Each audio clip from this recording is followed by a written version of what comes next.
Queridos, a paz do Senhor, sejam bem-vindos a mais um resumo de aula. Faremos neste vídeo o resumo da lição 4. Tem como título Promessa e Obediência. Agradeço a sua participação. Se você gostar do nosso vídeo, deixe aquele like, se inscreva no nosso canal se você ainda não é inscrito. E utilize o nosso material na evangelização, enviando para uma pessoa que você conhece. Se você é professor, nós deixamos o quadro aqui disponível para você adaptar na sua aula, da forma que você achar melhor, no espaço que você tiver. Se você não é professor, mas é aluno, o quadro também fica disponível com o nosso resumo para você fazer uma revisão da lição. Deus os abençoe. O textuário diz: se me amardes, guardareis os meus mandamentos. Está em João capítulo 14, versículo 15. Verdade prática. Obediência a Cristo demanda bênçãos espirituais que influenciam diversas áreas da vida. A leitura bíblica em classe encontra-se no livro de Deuteronômio, capítulo 29, versículos 1, 9 ao 12, e Hebreus, capítulo 8, versículos do 6 ao 13, nós não iremos ler. A palavra-chave é obediência. Temos 3 objetivos específicos nessa lição, quais sejam: primeiro, apresentar os concertos, ou melhor, os termos do concerto de Deus com o seu povo no Antigo Testamento. Segundo, mostrar que o princípio da obediência também está presente no Novo Concerto. E terceiro, refletir sobre as bênçãos provenientes da obediência.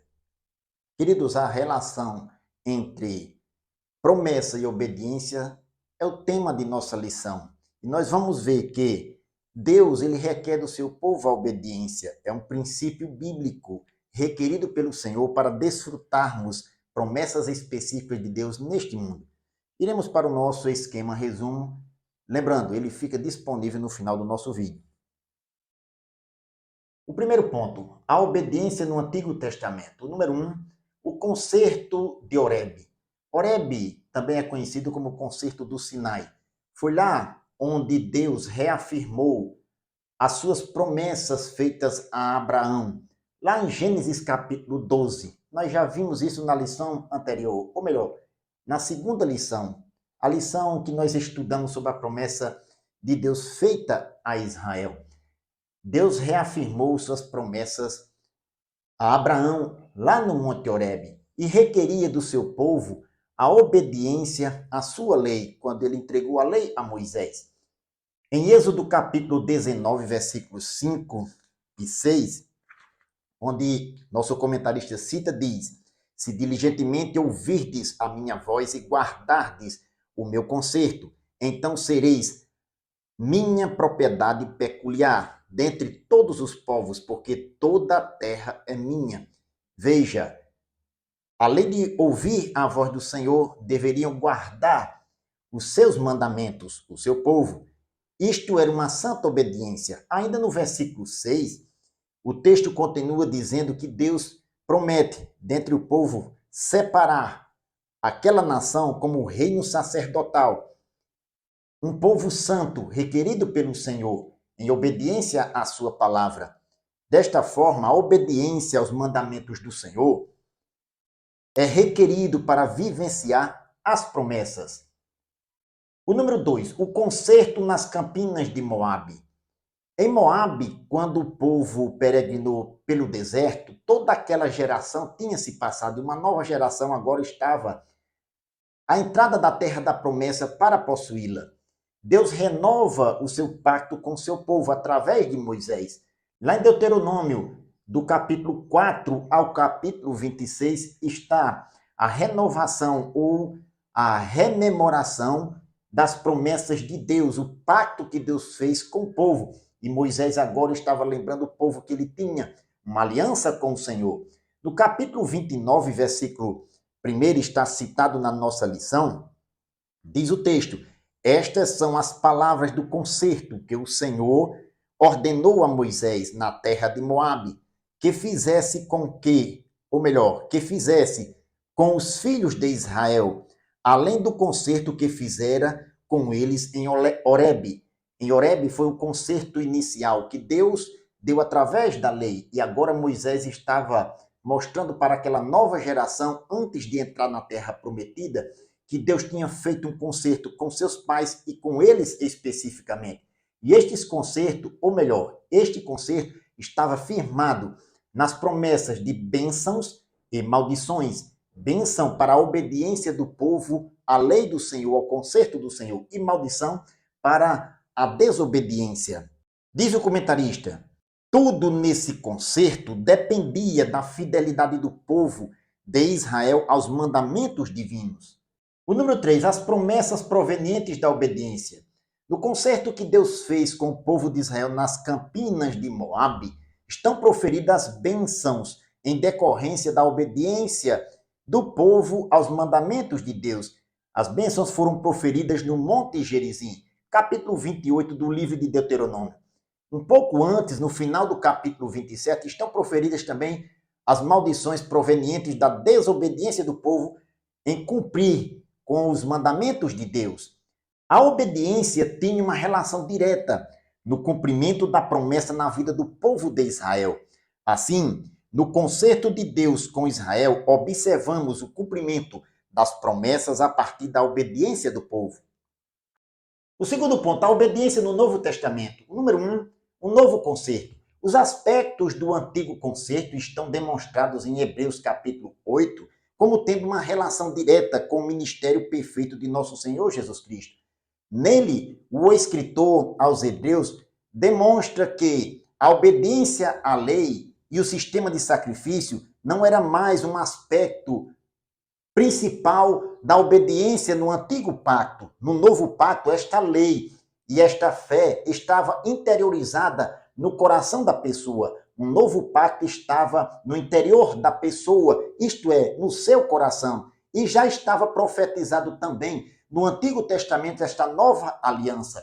Em Hebreus capítulo 8, versículos do 8 ao 12, o escritor cita o profeta Jeremias no capítulo 31, versículo 33 do seu livro, onde o comentarista cita dizendo: mas este é o concerto que farei com a casa de Israel depois daqueles dias, diz o Senhor, porei a minha lei no seu interior e a escreverei no seu coração, e eu serei o seu Deus e eles serão o meu povo. Note que a lei de Deus agora está no interior da pessoa, no novo concerto, não mais uma obediência apenas às regras exteriores mediante a fé. Agora nós recebemos a graça de Deus e estamos com a lei de Deus interiorizada em nosso coração. Isso nos impulsiona a obedecermos ao novo concerto, o concerto que agora Cristo é o mediador desta nova aliança, deste novo concerto entre Deus e a igreja. O número 2, Jesus Cristo, o mediador. Como disse, Jesus é o mediador da nova aliança, do novo pacto, que é estabelecido com a pessoa no seu interior, no seu coração. Este novo pacto é firmado na promessa de graça e de amor de Deus, mediante a fé no nosso Senhor, fé e arrependimento. Em 1 Timóteo capítulo 2, versículo 5, São Paulo diz: porque há um só Deus e um só mediador entre Deus e os homens, Jesus Cristo, homem. Em Tito capítulo 2, versículo 11, o mesmo apóstolo fala para aquele obreiro dizendo: porque a graça de Deus se há manifestado, trazendo salvação a todos os homens, ensinando-nos que, renunciando à impiedade e às concupiscências mundanas, isto é, arrependimento, renúncia, impiedade e as concupiscências mundanas, vivamos neste presente século, sóbria, justa e piamente, aguardando a bem-aventurada esperança e o aparecimento da glória do grande Deus e nosso Senhor Jesus Cristo. Ele é o mediador da nova aliança que é estabelecida com a igreja. O número 3, a obediência do Novo Testamento. Fé e obediência andam lado a lado nesta nova aliança, no novo concerto de Deus com a igreja, com o seu povo, mediante o nosso Senhor e Salvador Jesus Cristo. A obediência à sua palavra, aos seus mandamentos, é requerido nesta nova aliança. Em João capítulo 14, versículo 15, Jesus ele disse: se me amardes, guardareis os meus mandamentos. Note a expressão, o verbo guardar, que pode ser entendido perfeitamente como obedecer. Se me amardes, obedecereis aos meus mandamentos. A sua pessoa, Jesus, foi obediente ao Pai, obediente até a morte e morte de cruz, conforme Paulo fala em Filipenses capítulo 2, versículo 8. Da mesma forma, aqueles que estão numa relação com ele, nesta nova aliança, requer uma obediência até a morte, como foi ele também. O nosso exemplo, em atos de obediência, devemos obedecer a Deus.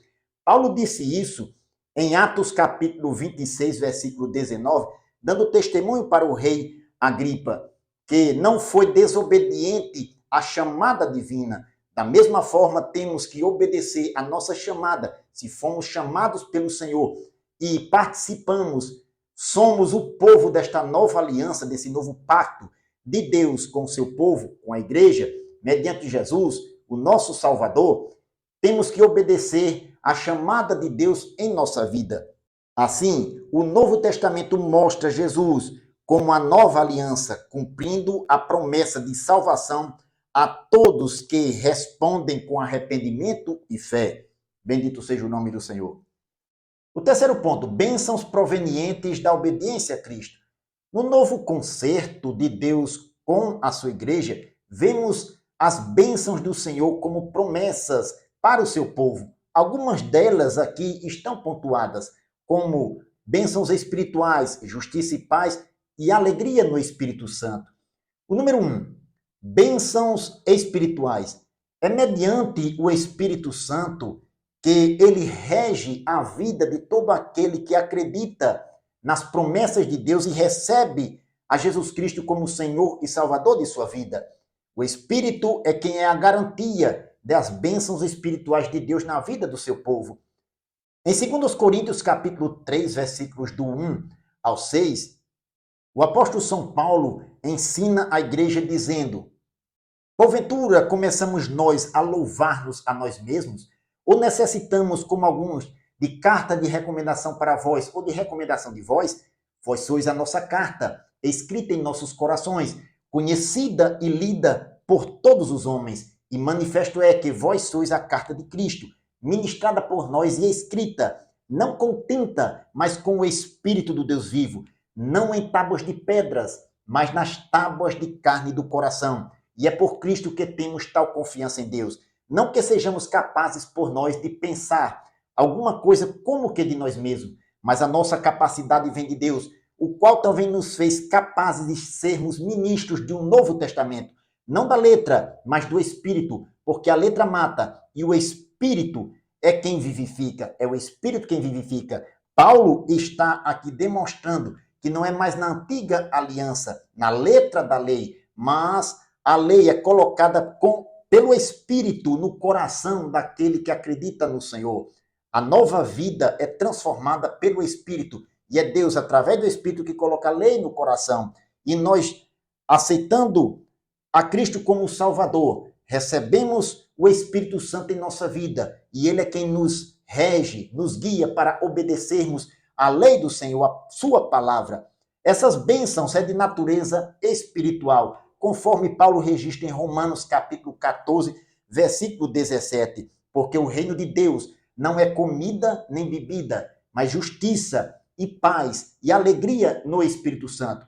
O número 2, justiça e paz. Citada pelo apóstolo São Paulo, a justiça quer dizer uma vida de retidão diante do Senhor. E diz a palavra de Deus em Mateus capítulo 5, versículo 6, que bem-aventurado os que têm fome e sede de justiça, porque eles serão fartos. A justiça tem a ver com a vida de retidão.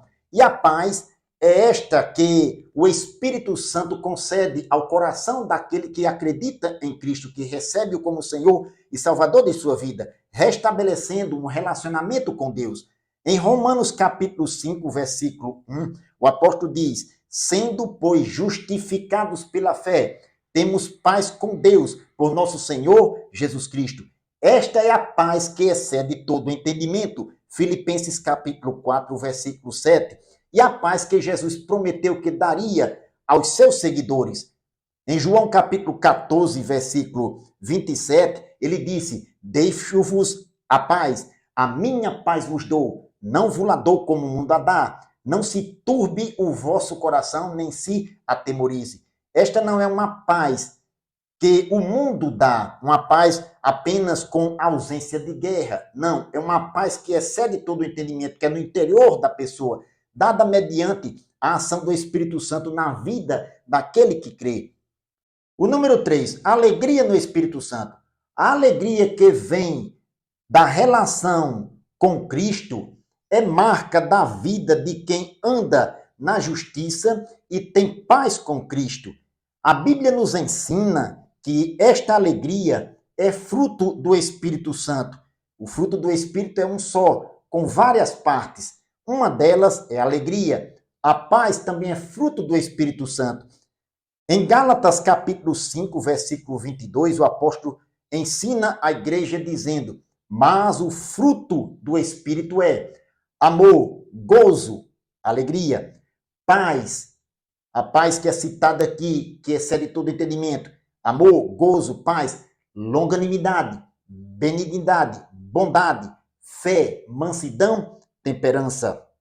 O comentarista diz: esta paz, ou alegria, melhor dizendo, não está condicionada aos ambientes, é consequência de uma vida cheia da presença do Espírito Santo.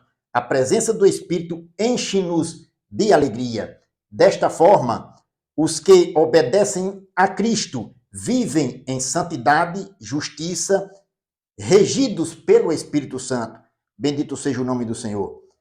Queridos, nesta lição nós aprendemos o valor da obediência à palavra de Deus para recebermos o cumprimento da promessa de Deus ou de suas promessas específicas na nossa vida. Tanto no Antigo como no Novo Testamento, nós aprendemos que Deus requer do seu povo a obediência. No Novo Pacto, nós temos o mediador da nova e eterna aliança, o nosso Senhor Jesus Cristo. O nosso relacionamento com Ele e obediência aos seus mandamentos é requerido para recebermos as promessas de Deus, bênçãos espirituais na nossa vida, de justiça, paz e alegria no Espírito Santo. Estas são promessas condicionadas à obediência a Cristo. Ficamos por aqui. Deus os abençoe em nome de Jesus.